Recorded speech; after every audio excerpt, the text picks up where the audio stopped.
Bob's training has been substantial just for me because I was just a boss. Now I'm a leader. And before this started, before any of Bob's training I'd gone through, we had challenges.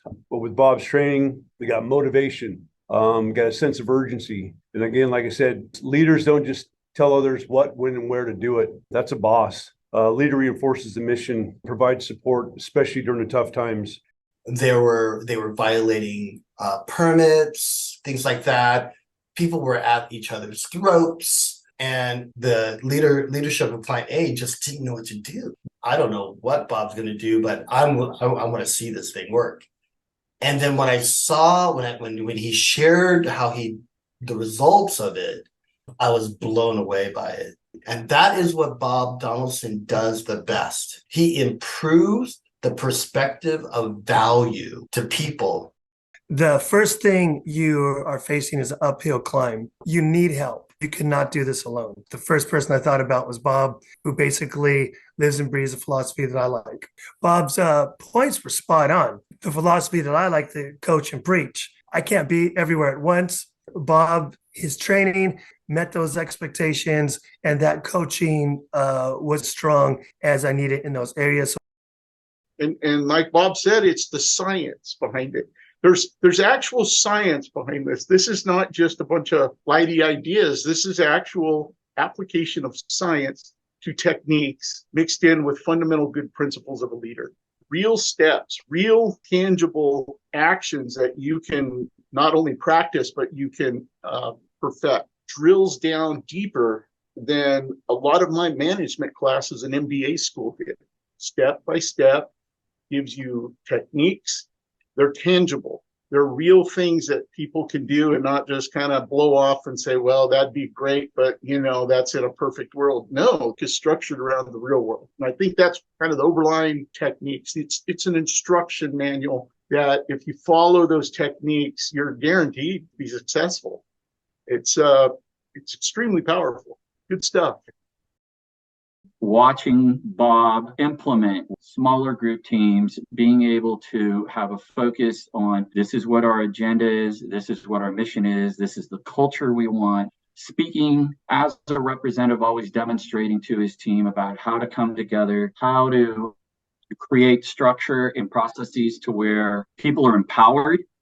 Bob's check down with folks and having meetings with them, and always asking, what can I continue, improve, start, stop doing to make his staff, his teams successful? Always asking that in a repetitive nature. I think the other thing that I always liked about that I'm watching Bob implement, he always wanted folks to have a positive time, to laugh, to be lighthearted, be focused on what was, what were the critical boulders in the road, very strategic. I believe he uses the term black swan every once in a while, but really to empower people to be comfortable and to bring their concerns in a way, in a tone that's constructive to the group, but lean into it and be forward thinking and problem solving, and know that they were empowered to be able to make decisions. Is a step-by-step successful approach. It's very pragmatic. It's very simple and easy to follow. Be respectful. That's what I really like about this quick start thing is, man, you could really start working on improving relationships you have with other team members that you have, with your supervisor, figuring out where you land, because it's just as much about learning about yourself so you know how you can best fit in the organization. And one of the things that I don't think I've ever seen in any book I've ever read up until now are these quick start steps. Bob has laid out literally a recipe with easy, simple follow steps that you just have to kind of work your way through. And you don't, and it's not all at once, not one giant bite that you're taking at this apple. You could start at the very basic level and immediately you'll learn something that will help, that you could use the very next day in helping your development and your growth. One thing I think comes out of starting now recipes is the training aspect, right? So a lot of times we will move a very highly technical person into a managerial position. And to me, without any training, that person is just sort of thrown out there to figure things out on their own. They'll watch different videos on how to be a manager, and I think Bob lays out some very interesting training methods to go in there and really allow people to figure out what it is you want to be trained on. It's that skill set training. Bob brings that up a couple of times in there. Figuring out what it is that you want to train that person on or that employee on. Again, nobody was doing this in the whole company. Nobody was doing this. This was new. Another thing that Bob did was he implemented and initiated a form that he would hand out to people so they could request training of things that they felt they needed training in. Bob implemented very regular meetings, weekly, bi-weekly, and he would sit the whole crew down. He'd sit down with them, say, hey, how things going? Everything going okay? Are there any problems out there? What can we do to solve these problems? Is there anything that you're doing in your daily job that we can do differently to improve your day-to-day job? One of the other things Bob did is he implemented a full-blown training program. This included not only skills training, supervisor training, leadership training, workplace culture and behavior training. One of the aspects in all these meetings that was a constant theme, it was always discussed, always on topic, was how we treat each other. That was in that shift expectations meeting that was held at the beginning of the shift period. How you treated each other was an expectation. Bob's style is not to shine the spotlight. I'm the leader, and here's what we're going to do, everybody.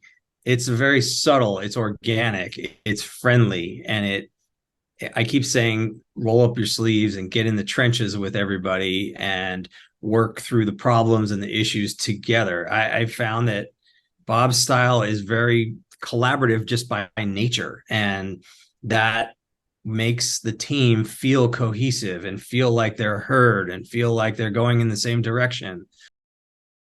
It was bad on a personal level where people's vehicles were being damaged. It was bad where their personal belongings inside locker rooms were being damaged and people had to start locking their lockers.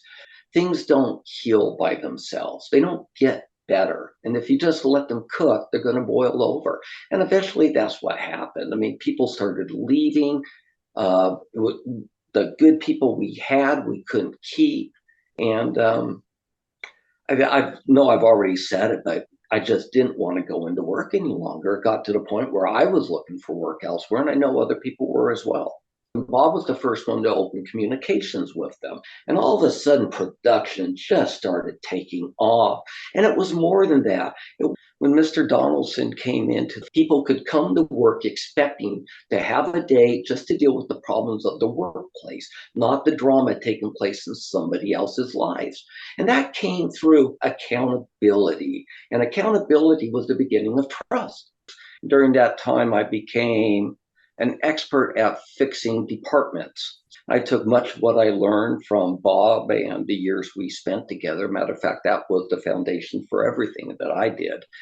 I think what happened, Bob empowered each person to have the authority to make decisions. It makes the job exciting, fulfilling, getting the ability to succeed on something is fulfilling, and fulfilling is what you would like your job to be.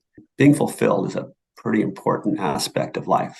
That was one of the things you always felt like you were supported, and when you were done, it was exciting, and you were able to do things that you didn't think were possible, and when you first started them, and then you just came through, and next thing you know, people are really happy. My name is John Schwartz. I'm the owner and founder of JHS Consulting. And my name is Ken Lindbergh, founder. My name is Carl Royer. I self-Bayside System Authority, now Silicon Valley.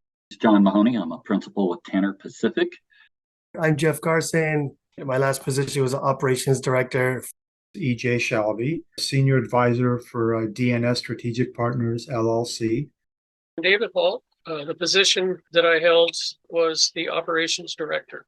Todd Beecher, president of Beecher Engineering Incorporated.